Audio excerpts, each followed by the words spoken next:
Assalamualaikum warahmatullahi wabarakatuh. Sahabat-sahabat Liseki semua, selamat berjumpa kembali dengan saya Balki Sabita. Sebelum menyimak video ini, jangan lupa like dan subscribe lebih dahulu. Kali ini kita akan berbicara tentang sejarah perjuangan perempuan-perempuan utama di Nusantara, yaitu pahlawan-pahlawan perempuan muslimah di Nusantara. Tentu saja kisahnya sangat menarik, karena selama ini kisah-kisah mereka belum terungkap. Bisa jadi sudah terungkap, tapi belum diketahui secara luas. Untuk itu, sekarang kita bahas supaya bisa diketahui secara luas oleh rakyat Indonesia, bahkan oleh dunia. Di antara fakta-fakta sejarah yang belum banyak terungkap itu adalah peran perjuangan perempuan-perempuan muslimah di Kepulauan Nusantara. Bahwa pada masa lampau di wilayah kepulauan kita, perempuan telah menempati kedudukan, wewenang, dan kekuasaan tertinggi dalam negara, sebagai pemimpin kerajaan atau sebagai panglima perang. Fakta-fakta itu tentu saja bertentangan sekali dengan fenomena yang kita pahami selama ini, yang menggambarkan seolah-olah kaum perempuan itu sebagai kaum wingking, yang berbeda kedudukannya dengan kaum pria, menempati kedudukan yang rendah dan hidup dalam kekangan, sehingga tidak memberikan kesempatan kepada mereka untuk berkembang. Hebatnya mereka berjuang untuk bangsa dan negara, sekaligus berjuang membantu suami dan keluarga. Mereka tidak bangkit secara tersendiri di luar kendali dan tanpa seizin suami. Sebaliknya, mereka justru merela berjuang bersama-sama dengan suaminya.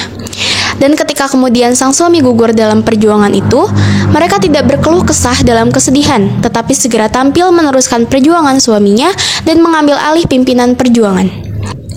Ada beberapa perempuan-perempuan utama yang akan kita bahas di sini, sebagaimana terungkap dalam buku Perempuan-Perempuan Perkasa di Nusantara, yaitu 1. Sultanah Malikah Nahrasiyah, perempuan perkasa yang menjadi sultan perempuan pertama di dunia di masa kerajaan Samudra Pasai di Aceh. Dia tampil di pentas Nusantara menggantikan suaminya memimpin negara segera setelah suaminya meninggal. Dia menjadi sultanah di kerajaan Samudra Pasai Aceh dan tampil menjadi sultan perempuan pertama di dunia. Lalu, yang kedua ada Retna Kencana atau Ratu Kalinyamat. Ia juga tampil menggantikan suaminya, yaitu Pangeran Kalinyamat, yang gugur dengan tragis di tangan Arya Panangsang.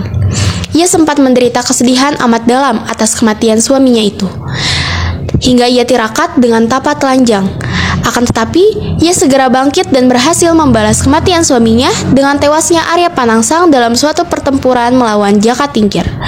Ratu Kalinyamat kemudian memimpin di kerajaan Kalinyamat dan dengan gigih melawan masuknya pengaruh penjajah Portugis dan Belanda. Yang ketiga, ada nama Sultanah Safiyatuddin Tajul Alam yang meneruskan kepemimpinan suaminya memimpin Kesultanan Aceh Darussalam. Ia sukses memerintah selama 32 tahun dan membawa Kesultanan Aceh Darussalam menjadi negeri yang Baltadun Taibatun Warabun Gofur. Yang keempat ada Malahayati, perempuan perkasa yang mengambil alih pimpinan suaminya segera setelah suaminya gugur dalam pertempuran dahsyat melawan pasukan Portugis.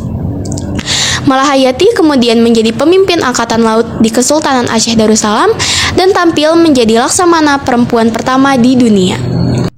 Kemudian yang kelima ada Raden Ayu Kustinah atau dikenal dengan Nyi Ageng Serang di Kesultanan Mataram Islam, yang meneruskan perjuangan suaminya setelah sang suami meninggal dunia. Dalam Perang Mangkubumi, Nyi Ageng Serang menjadi panglima perang yang tangguh, dan pada waktu Perang Jawa di bawah Pangeran Diponegoro, ia menjadi penasehat inti pasukan Diponegoro.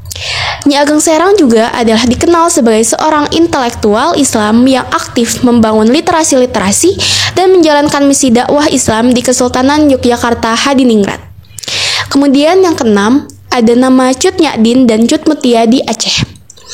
Meneruskan perjuangan dan cita-cita suaminya, mereka tampil menjadi perempuan-perempuan perkasa memimpin perlawanan terhadap para penjajah di bumi Nusantara.